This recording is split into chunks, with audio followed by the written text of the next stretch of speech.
Welcome back everybody to my channel. This is Fantasy Football 201. In this video we are going to be doing a mock draft with the number one overall pick. So the purpose of this is to show you what type of strategies you should employ when you're picking first. Because the snake draft you're going to have all back-to-back picks. A lot of people generally don't like that. There's changes with some things you have to do a little bit, so I'm going to talk you through that with a practical example.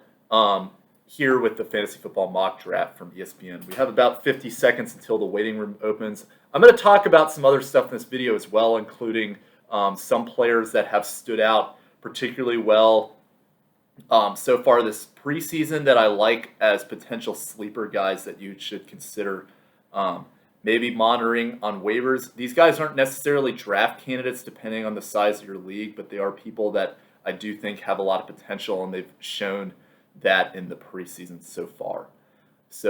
But we will get started on this soon. The draft room is going to open up. So I'm going to be picking first, and then we will go through, what you do after that. And then what I'm planning to do also is do another mock draft with where you're picking last, so then you can kind of see what you do there as well. Whole purpose is to kind of give you an idea of some strategies to keep in mind as we're leading up to the regular season. If you enjoy this, check out my channel. I make quite a bit of advice videos about fantasy football. I also do some other stuff as well on this channel. So if you're interested, please check out the description below. Feel free to check it out. So the draft room is open, and we now have 2 minutes and 40 seconds until the start of this draft. So first of all, I'm going to kind of go through some players that I like, and I'm going to kind of talk about them throughout the process of this draft of who I like and don't like. People that I think that have done well so far this preseason. So I've talked about him a little bit last week as well, but Ramondre Stevenson of the Patriots is somebody that stands out to me as somebody that I'm very interested in now, given how he's played this preseason. I know a lot of people aren't particularly high on him right now because of the New England backfield already having Damien Harris pretty much penciled in as their RB1. But if you've learned anything from New England and Bill Belichick in the past, is that he loves to do a running back by committee. And of all the players that the Patriots have in their backfield, Ramondre Stevenson has the most upside. He's got 4 touchdowns in the last 2 preseason games for one. And then the other thing is that all the other running backs that they've had have been relatively inconsistent. Sony Michel has not shown the ability to break out yet. Damien Harris had some difficulties at times last year. James White is kind of a little bit past his prime and more of a passing down specialist. So Ramondre Stevenson, he's not going to get a lot of opportunities, but relative to the position that he's going to go in the draft, he does present a lot of upside. And if he booms in that first game, he becomes excellent trade package material to maybe flip for a more consistent running back. Because I think that's ultimately the goal with him, is that you're not going to necessarily rely on him throughout the whole season, but he does present a lot of upside to you as a guy that you can take late in the drafts or on waivers, and does have upside in the New England backfield because they run a committee. Some of these other guys like Damien Harris I'm a little low on because New England is going to run a committee, and I already know that, and Cam Newton is going to take some touches away. Plus, he's going relatively high compared to the other running backs on that team. So we got 30 seconds, and just so you know, in PPR formats, I'm picking number 1 in this draft, and just to kind of touch on this briefly, I've talked about it a little bit before, but candidates of who's going to go number 1, I think, depends on the type of league you're in. If you're in a standard league, I can definitely see the argument for Derrick Henry being number 1 overall. But Christian McCaffrey, I think you have to go with him number 1 overall in PPR. Just the amazing value that he provides, both in PPR value receiving as well as in the running as well. He caught over 1,000 yards passing and ran for over 2,000 yards. Well, no, he didn't break 2,000 yards. My bad. But he had over 1,000 yards of both passing and rushing 2 years ago. If he's healthy, easily number 1 choice. So I took Christian McCaffrey number 1. Then after that, it was Dalvin Cook, Alvin Kamara, Derrick Henry, and Zeke Elliott. So I talked. If you want to see more information about the running backs and my strategy for them, I have a very extensive video on this on my channel. It's also listed in the description. But I am not very high on Zeke Elliott because I think that he has shown signs of regressing over the last few years. Even when Dak was healthy, Zeke Elliott didn't play particularly well last year, and he has Tony Pollard behind him. So I know Zeke is starting to get a little bit of hype this year because that's the Cowboys always get hype, but I'm not a. I would see Saquon Barkley is still on the board right now, and they took Zeke Elliott. I would much rather have Saquon than Zeke Elliott, even though Saquon has had injury history in the past. He's coming off ACL tear. So after Zeke, it was Travis Kelce and Devontae Adams. So we'll kind of. I've talked about a lot of these players that are getting picked up here. Somebody took George Kittle, number 8 overall. That is a terrible pick. But anyway, but other guys that I like from the preseason so far this year. So of note in some of the games this weekend, Pat Freiermuth of Pittsburgh. So he had 2 touchdowns with Ben Roethlisberger in the first team. He presents a lot of upside at the tight end position over somebody like Eric Ebron, for example. However, he's not somebody I would draft at this time, but I do see a situation where he could eventually get more touches, and especially since he already got 2 looks. Granted, it was only on 2 targets, but 2 touchdowns from Ben Roethlisberger in this first series shows that there's some potential chemistry there, some chance that he might get more involved as the season goes along. So he off to a good start. Tyler Kroft, also another tight end who caught 2 touchdowns for the New York Jets now, is the team he's on. But Tyler Kroft, everybody seemingly is still going with Chris Herndon as their starting tight end, but Tyler Kroft has outplayed him so far. So it's going to be interesting to see if Zach Wilson has got some chemistry with him to where, he could be a guy that he relies heavily upon. It's something to definitely keep an eye on, especially because we don't have a lot of sample size on Zach Wilson right now. And if he's going to have a favorite target, and that's Tyler Kroft, that's something to definitely consider as we move forward. So after George Kittle in this draft, Austin Eckler went, and then Saquon Barkley fell all the way to 10. Jonathan Taylor, 11. Aaron Jones, 12 to round out the first round. Then you have Antonio Gibson, Nick Chubb, Najee Harris, Tyreek Hill, Stephon Diggs, and Calvin Ridley. Interesting that Ridley went above DeAndre Hopkins. So I'm picking 24 and 25. And the ones that are available to me at this position right now are Darren Waller and Terry McLaurin. It's very interesting to me that Darren Waller and George Kittle have significantly risen up the rankings on ESPN draft boards over the last week. I personally don't agree with that. I think that's getting into the range where you're reaching too high for those 2 players. But it's just very interesting to me. So then it was DeAndre Hopkins, DK Metcalf, and Clyde Edwards-Helaire. So guys that are looking at around this range that are very interesting value to me are Justin Jefferson at pick 21, but he just went off the board. So now it's, to me, I've got a choice between Joe Mixon, Darren Waller, Terry McLaurin, Keenan Allen, and CeeDee Lamb are all the ones that are occupying the top 5. So I already have a great running back, and I think that this position I would very likely want to try to get an elite receiver.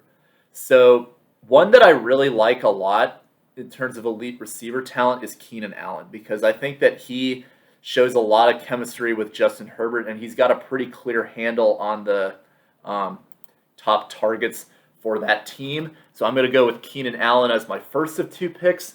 And then I've got a difficult choice here between going Joe Mixon or going with either CeeDee Lamb or Terry McLaurin. Joe Mixon is concerned to me about the line. But I think given the fact that I'm picking back-to-back like this and Joe Mixon fell to the start of the 3rd round, I'm going to go with him because I have a strong feeling that by the time I'm picking around again at the end of the 4th round, there's not going to be a lot of running back options. So I'm going to take Joe Mixon here. So right now I've got Christian Christian McCaffrey, pick number 1. Keenan Allen, pick 2 as my wide receiver 1, and then Joe Mixon, RB2.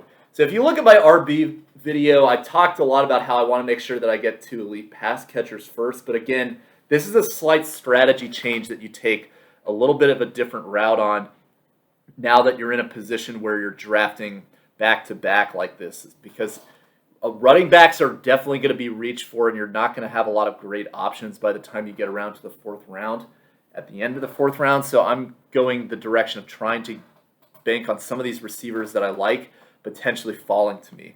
Like Adam Thielen is a good example of this. Tyler Lockett, Cooper Kupp would be great value as well. Julio Jones, I think it would be pretty good value if he's available this late. Cooper Kupp has like a pretty wicked beard going on right now, according to his new picture. I didn't realize that. So yeah, there's some good options that you can get here later. So yeah, it's just, but I don't think you could have necessarily gone wrong either way between Joe Mixon, or my next would have been Terry McLaurin or CeeDee Lamb. I personally didn't go them because I think CeeDee Lamb, he's got a target split with Amari Cooper and Michael Gallup is a little bit concerning, even though I do like CeeDee Lamb's upside. Terry McLaurin, I really like Terry McLaurin, but my only issue is that Washington's offense, I'm not sure it's going to justify him being an early 3rd round pick. I would rather have him more late 3rd round, personally. So I went with Joe Mixon. But yeah, I think you definitely could have gone either way, but it's kind of just depends on personal preference and I guess where you feel most comfortable with. But personally, I would much rather have Joe Mixon than those 2 players, given the fact that Joe Mixon fell pretty significantly. So yeah, going pretty slow right now. After Joe Mixon, it was Darren Waller, David Montgomery, Terry McLaurin, CeeDee Lamb, and J.K. Dobbins. So I'll talk briefly about some other players I've liked so far in the preseason. And Josh Allen went off the board before Patrick Mahomes, which is very confusing to me. But other ones that I like, Tutu Atwell, I've talked about him a lot, but 13 targets in this weekend's action in preseason week 2. Didn't turn a lot of it into receptions. He only had, I believe, 8 receptions for 43 yards, so it wasn't anything spectacular. But nonetheless, he did play extremely well. And when you're getting 13 targets, it's showing that this is a guy that's able to get separation and has trust with the quarterback. So if Matt Stafford can, if he can replicate some of that with Matt Stafford, this is a team that is hurting for a 3rd wide receiver. They've got Cooper Kupp, they've got Robert Woods, but they really need a 3rd guy to step up, and their running back core is a little banged up a little bit given Cam Akers' injury. Tutu Atwell could be a good sleeper pick to consider. So other guys that have also performed well, Amon-Ra St. Brown, another guy that is kind of in the same boat with Detroit. He's a guy that has led the team in targets so far, and he's a guy that he has the most upside of anybody in the receiving corps. So if you're going to take a late flyer on somebody among the wide receivers in Detroit, I would much rather take it on Amon-Ra St. Brown than waste a mid-round pick on Tyrell Williams because of the fact that he's currently listed as the wide receiver 1. Because Tyrell Williams, he's just a boom. He's always been a boom or bust player. I don't see that changing in Detroit at all. So Josh Allen went first among the quarterbacks. Very interesting to me, but it was DeAndre Swift, Robert Woods, Allen Robinson, Amari Cooper, Mike Evans, and Miles Sanders. So, and again, there's some pretty good receivers that are following me. I still have Cooper Kupp available. Like I said, was possible. Tyler Lockett as well. Julio Jones, DJ Moore. So I like the position I'm in. I've got 8 picks ahead of me until I go.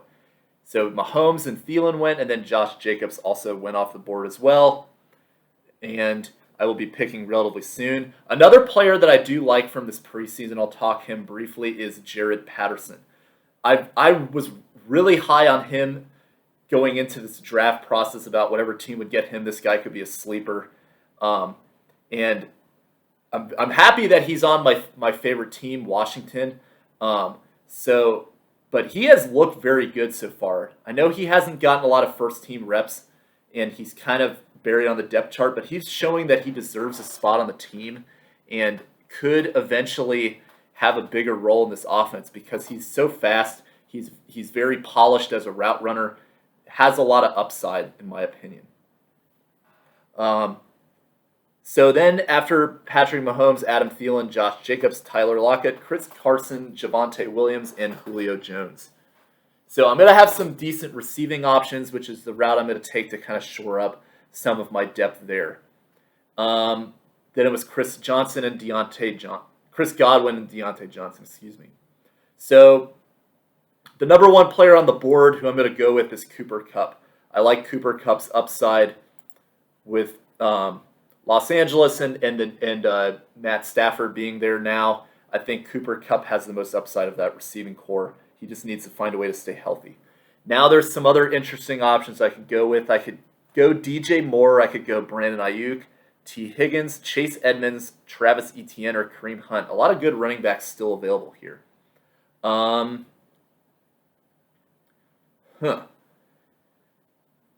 one that has a lot of upside is Odell if he can come back healthy, but I'm just not 100% confident that he will. I'm going to go here with Travis Etienne. I think he's got some good upside in that Jacksonville backfield as both a receiver running back combo. So I'm going to go with the upside there as my flex position. So I've got 3 decent running backs having selected number 1 overall. I've got Christian McCaffrey, Joe Mixon, and Travis Etienne. So this shows you that you don't necessarily, even if you do have the first pick and you're stuck in a situation where you're taking guys later, you do have some good options to get some running backs and some guys later on that could be beneficial. Also, TJ Hawkinson really grew out his hair. That's very random, but it's just that ESPN's updated these guys' pictures from this year, and some of these guys definitely have a different appearance from years past. TJ Hawkinson's, he's almost got like a lion mane or something like that. The weirdest hair by far I've seen, though, is like Zach Ertz. I don't know what that's all about. He looks like somebody from NSYNC almost. So tight ends are definitely going high. As I said already, the top 3, George Kittle, Travis Kelce, Darren Waller all went off the board, and then now you got Mark Andrews and TJ Hawkinson off the board too. So it just goes to show you that, tight ends, they're definitely just the landscape of them being so inconsistent. Once you get that past that initial 3, people are going to start reaching for them. I personally don't think I'm going to take a tight end in this next few rounds because I like some ones later on. But definitely as I get into this late 6th round, early 7th round where I'm drafting, I'm going to be looking at a quarterback. And somebody took Aaron Rodgers. I don't think he should be going this high. But quarterbacks you have left, and I'm a little bit amazed that there's still somebody to take Aaron Rodgers over some guys like these, like Kyler Murray, Lamar Jackson. Then you have Russell Wilson, Justin Herbert, Dak Prescott, all guys available. So I think when I draft it at round 6, round 7, if these guys are still available, especially if I get the Justin Herbert, Keenan Allen stack, I would be very happy about that. And then my other pick, I'm going to most likely be looking at a wide receiver. But the fact that Kareem Hunt is still on the board is very intriguing to me. I would very much consider taking him, but having 4 elite running backs is a little bit concerning to me. It's not a concerning situation, but it's just I would much rather try to get some more wide receiver depth, considering right now I just have Keenan Allen and Cooper Kupp. After Aaron Rodgers, Kenneth Gainwell, which is a very surprising pick to me at round 5 from Philadelphia. Definitely banking on Miles Sanders not doing well and the Eagles turning over the backfield. I would not take him anywhere near that high. Jerry Jeudy, again, kind of a reach. T. Higgins, Kyler Murray, Kyle Pitts. 6th round isn't bad for Kyle Pitts. Dak Prescott and Mike Davis, who I think is definitely not great value there. But Kareem Hunt's still on the board, surprisingly. He's rated as the 54th best player, but we're on pick 66 now, and he's still available. So very interesting to me. Hunter Henry got taken in the 6th round. people are definitely picking up on his value. But it's going to be if Lamar Jackson is still here, I very well might just take him. He did just get taken, but I think what I'm definitely going to try to do in one of these 2 picks is take Justin Herbert as long as he's still on the board. So yeah, Kareem Hunt did go, Kenny Golladay went, and then James Robinson went as well. So some interesting options for me here. They're telling me I should take Logan Thomas. I am not going to do that personally. So I'm going to get my quarterback out of the way here and take the stack. Justin Herbert, Keenan Allen. Justin Herbert will be my first pick. Now I will go back to the other positions. So I've got some okay options here. I've got Jamar Chase, Odell Beckham, Chase Claypool, even though he got injured. Will Fuller is, I think, another good pick to consider, even though he's suspended to begin the season. I think he's got a lot of opportunity in Miami. Brandon Cooks, another good option too. So personally, among these options, I'm highest on Claypool, but I think he's got some. The fact that he's injured is a little concerning to me. So I'm going to go upside here and go with Odell Beckham Jr., considering he's fallen to the 7th round. I think that's pretty good value to take him. Definitely, you got to. There's definitely concerns with Odell Beckham Jr., but you can't deny his talent level, and I think the fact that I would be getting him here early 7th round is very good value. So I like this team so far. I've got Christian McCaffrey as my number 1 pick, Joe Mixon, I took Keenan Allen, and then I took Joe Mixon right after Keenan Allen as my 2nd and 3rd round picks. Then I got Cooper Kupp end of the 4th round, Travis Etienne to start the 5th round. Late 6th round, I took Justin Herbert to get my Justin Herbert, Keenan Allen stack. And then I have Odell Beckham Jr., who fell to me, taking him with my first wide receiver coming off the bench. And what I'm very interested in is if Michael Thomas somehow stays on the board as I go into the 8th round. If I could get a receiving core that consists of, when everybody's healthy, Keenan Allen, Cooper Kupp, Odell Beckham, and Michael Thomas, that's an excellent wide receiver core that you can rotate between. There's a lot of questions around Michael Thomas, and I know he's falling fast. He's now rated as the 83rd player because there's questions about exactly what's going on with his surgery and all that. But, I mean, this guy was the number 1 wide receiver by a long shot 2 seasons ago. He had some injury luck last year as well as some quarterback injuries that I think limited his upside. But I think people are very low on somebody who's just got immense talent as a wide receiver in this league. Jamar Chase went after Odell, by the way, and then you had Russell Wilson, Chase Claypool, Brandon Cooks, and Laviska Shenault Jr. to round out the picks that have been taken so far. So not a lot of guys have really slipped at this point that are still available. Will Fuller, he could be a potential guy to fall because of his suspension. Noah Fant is still available here at tight end. We look at some other tight ends on the board. Some ones that I like that are available potentially later on. Noah Fant, as I already mentioned.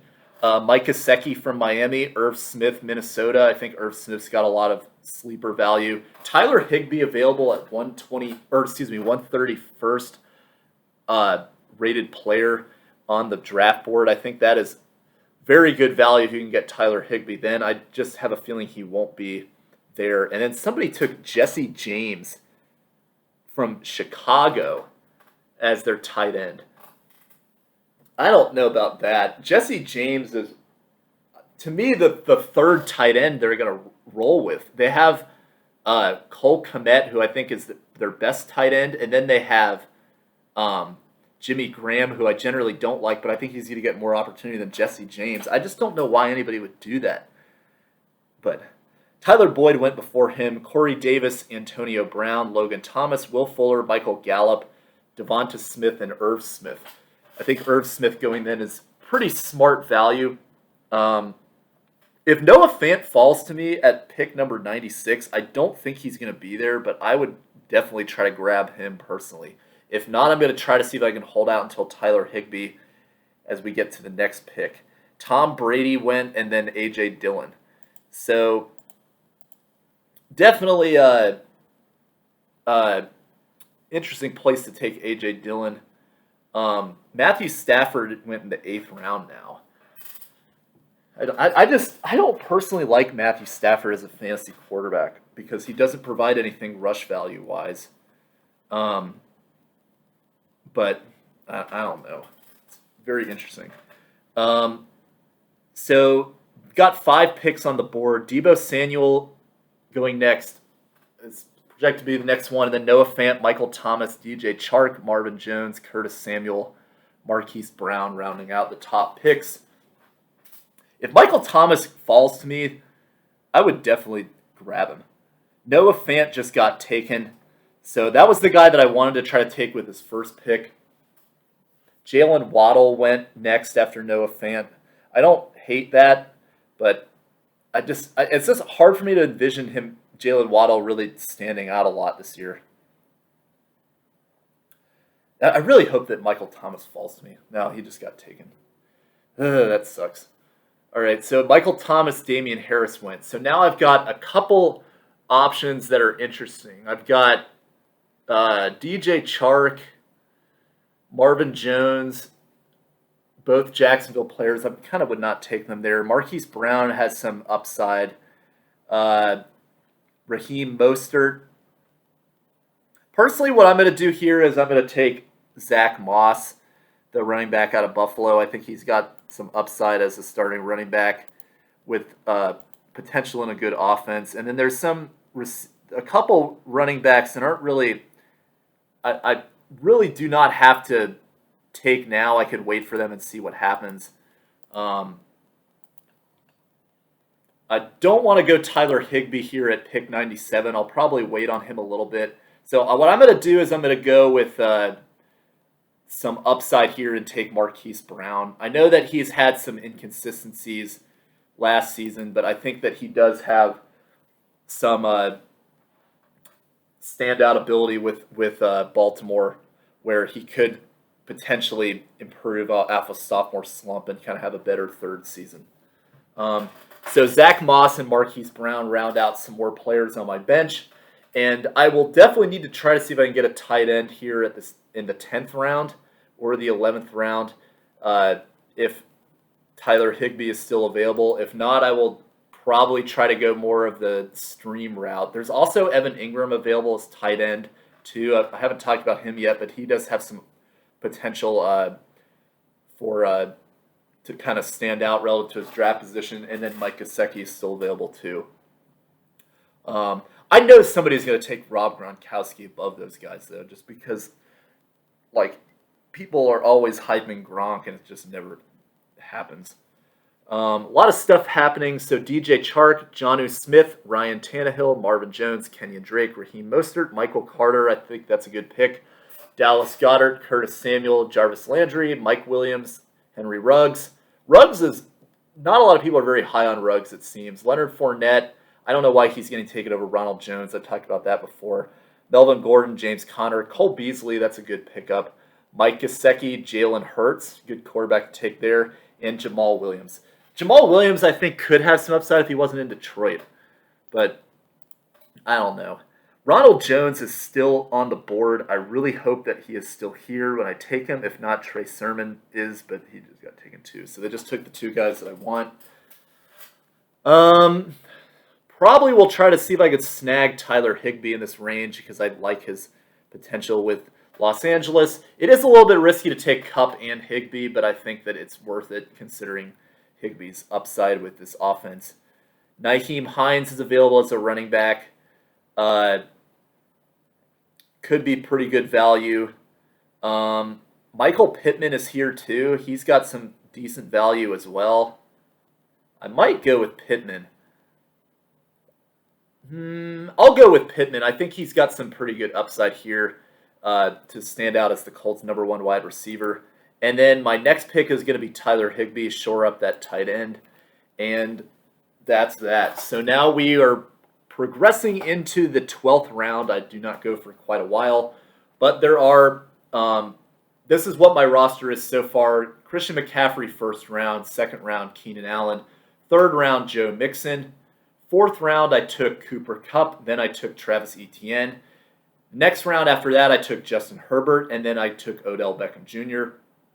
Then I got Zach Moss and Marquise Brown. And then in the last 2 picks, I got Michael Pittman and Tyler Higbee at tight end. So I'm pretty happy with that group. Definitely have some pretty good depth across the board. I want to make sure I get some more running backs, though, because even though I have 4 and I have 3 ones that have some upside, I definitely want to try to get some more running backs, especially some handcuff guys that I can rely upon later. Some running backs that are coming up, looking at them that are available. Philip Lindsay is the next one up on the board. He's got some upside as David Johnson's backup. They're currently ranking Philip Lindsay just over David Johnson, but Houston is just such a bad offense. I just don't know what he's going to do, if anything. J.D. McKissick, a pretty good PPR guy if you need a flex player to throw in there. Same with James White. Malcolm Brown has actually played better than Myles Gaskin so far in the preseason, but I just don't really think he has a lot of upside. And then you get into the handcuff guys like Tony Pollard, Alexander Mattison, Latavius Murray, guys like that. Xavier Jones, I guess you could consider him that as well. So if I can get Alexander Mattison and Tony Pollard, these are the 2 guys I definitely want to try to target. And then because I have Christian McCaffrey, Chuba Hubbard is somebody that I definitely want to make sure I take too. So we'll see where he is on the board. And he is not projected to go for quite a while, it looks like. Having a hard time finding him. Yeah, he's pick number 202. So he's definitely somebody I could take at the end of this simulation here and get him on my team. So after Higbee, Nyheim Hines, Joe Burrow, I do not think Joe Burrow is an 11th round pick. Devin Singletary, Devontae Parker, Bucks D taken way too high. Tyrell Williams, Jalen Reagor, Jacoby Myers, Paris Campbell, Philip Lindsay, David Johnson, T.Y. Hilton, McCole Hardman, Darnell Mooney, good pickup there. Elijah Moore, Tua, Evan Ingram, Jamison Crowder, Trevor Lawrence, and Ben Roethlisberger. I'm surprised he's even getting drafted at all, but yeah. So we take a look at, come back around to me, Latavius Murray and Matt Ryan both went. So now we're at the position where we got our handcuff options as well as some other fringe players like Austin Hooper and Rob Gronkowski. So this is definitely a point where you stack up on running backs. Alexander Mattison, top backup for Dalvin Cook. I just took him. And then I'm going to grab my other handcuff guy. I'm going to take Tony Pollard. Exactly what I wanted to do. And then with my last pick, I'm going to definitely try to see if I can target some Chuba Hubbard if he's available later on. So there's a Russell Gage is coming up on the board, and I think there's a case you can make where you can go with Russell Gage. The only reason I didn't do that is because I already have 5 wide receivers, and I honestly don't really see a situation where Russell Gage stands out more than somebody like Odell, Michael Pittman, the 2 guys that are projected to be the top receivers on their team, over a guy that is going to be the second receiver to Calvin Ridley. And though I do like Russell Gage a lot, I would much rather have somebody like Michael Pittman or Odell Beckham Jr. week to week. So I just felt like Russell Gage is somebody that would just be riding my bench. So go with more upside guys like Alexander Mattison, Tony Pollard, personally. So after it was Tony Pollard, J.D. McKissick, 49ers D, Washington D, the defense start coming off the boards. James White, Giovanni Bernard, Gus Edwards, Malcolm Brown, Austin Hooper, Gronk, Daniel Jones. That's not a good pickup.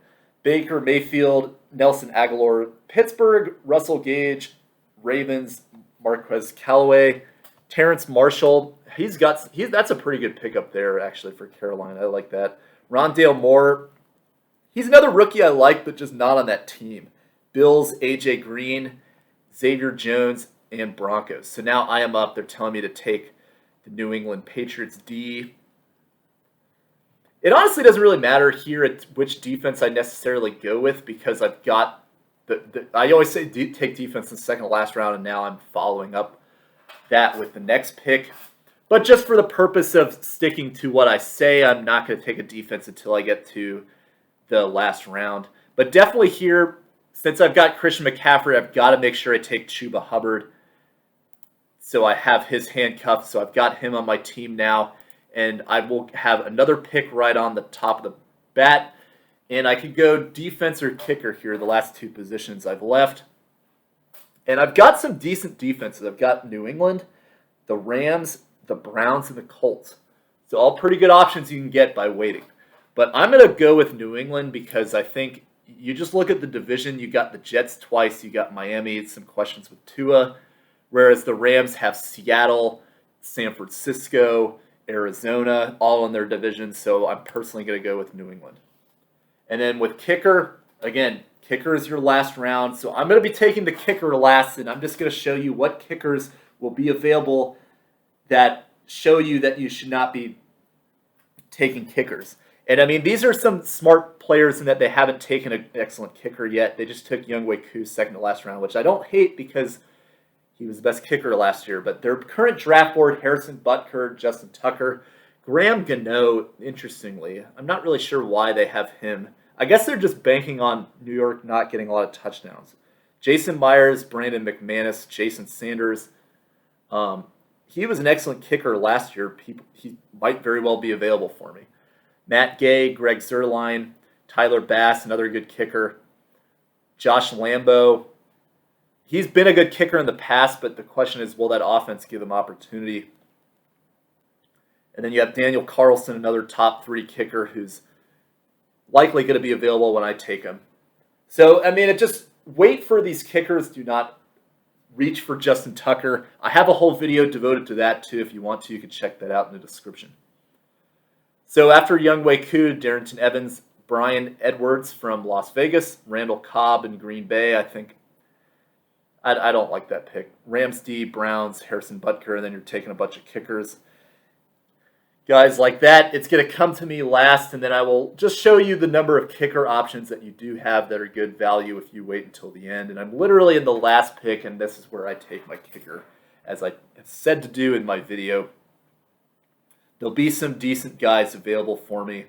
And if it doesn't work out, you just drop them. Because that's the beauty of taking the kicker last, is because you're not placing a lot of value on them. So let's take a look at who's available to me as it comes around to the last pick. I've got Matt Prater. That's not a bad pickup because Arizona got some good value there. Daniel Carlson, he was the number 3 kicker last year. So very good value. Ryan Suckup, if you want to go that way, you can take Tampa Bay's kicker. You can go San Francisco's kicker, Robbie Gould. You can go Rodrigo Blankenship, top 8 kicker from last season. So a lot of stuff you can do. I'm going to go Daniel Carlson personally. But, if it doesn't work out, then I've got other kickers. You just listed all of them that are available on waivers. So, yeah. So that's my team. Just to recap this draft, I picked number 1 overall. And the point of this is I'm illustrating what you do when you have back-to-back picks in a snake draft. So I took Christian McCaffrey first round. Keenan Allen second round. He was my wide receiver 1. Joe Mixon as my second running back. Then in the 4th round, I took Cooper Kupp and Travis Etienne back-to-back. I got Justin Herbert at the end of the 6th round. Very happy about that to get the stack with Keenan Allen. Then I got Odell Beckham Jr. banking on some upside at the flex.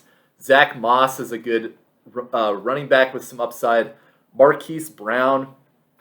Michael Pittman. So receiver is definitely a strong point on this team. Tyler Higbee. Alexander Mattison. Tony Pollard. So I went handcuffs and then Chuba Hubbard. So if you notice, Alexander Mattison and Tony Pollard are handcuffs to Dalvin Cook and Zeke Elliott. And then I have Chuba Hubbard as Christian McCaffrey's handcuff. And I think if you're drafting number 1 overall, you have to make sure you draft Chuba Hubbard. Because if anything happens to Christian McCaffrey, you do not want to put yourself in the position where you are risking losing out on the number 1 overall pick's value. So Chuba Hubbard has some opportunity. He's probably obviously not going to replicate exactly what Christian McCaffrey does, but he's a potential RB1 if he does for some reason happened to get that opportunity. Patriots D to open up the second to last round, and then Daniel Carlson to close the draft, who was a top 3 kicker last season. So it just goes to show you, wait on the kicker. I like this team for a 12-team league. I think it's got a lot of potential, especially if Christian McCaffrey can stay healthy. So that's my video. Let me know what you think of it, and if you have any comments or anything like that, or if you're interested, please consider commenting, or subscribing. So thanks for watching. I'll see you guys next time. Bye.